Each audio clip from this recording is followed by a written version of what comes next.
Quand l'homme baisse la tête, la femme porte la couronne. Durée approximative 15 minutes selon la vitesse de lecture et les silences. Il y a une vérité que peu veulent entendre.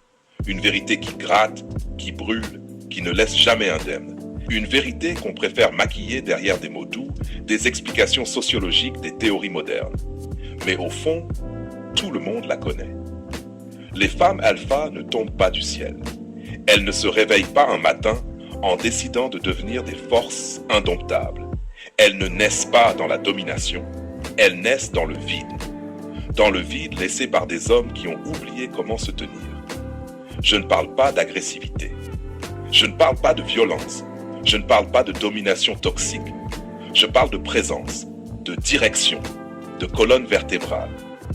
Parce que quand un homme perd tout ça, quand il commence à s'excuser d'exister, quand il attend l'approbation pour respirer, quand il s'efface un peu plus chaque jour, le monde le remplace.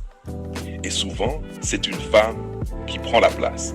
Pas parce qu'elle le voulait, pas parce que ça lui plaisait, mais parce que quelqu'un devait tenir la maison, tenir la direction, tenir le fil. Elle n'a pas demandé le rôle, elle a juste été la dernière à tomber. C'est ça qu'on appelle une femme alpha. Pas une femme qui écrase, une femme qui compense.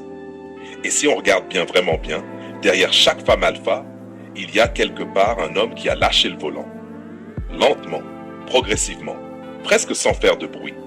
Ça commence par de petites choses. Il cesse de prendre des décisions, il laisse quelqu'un d'autre guider.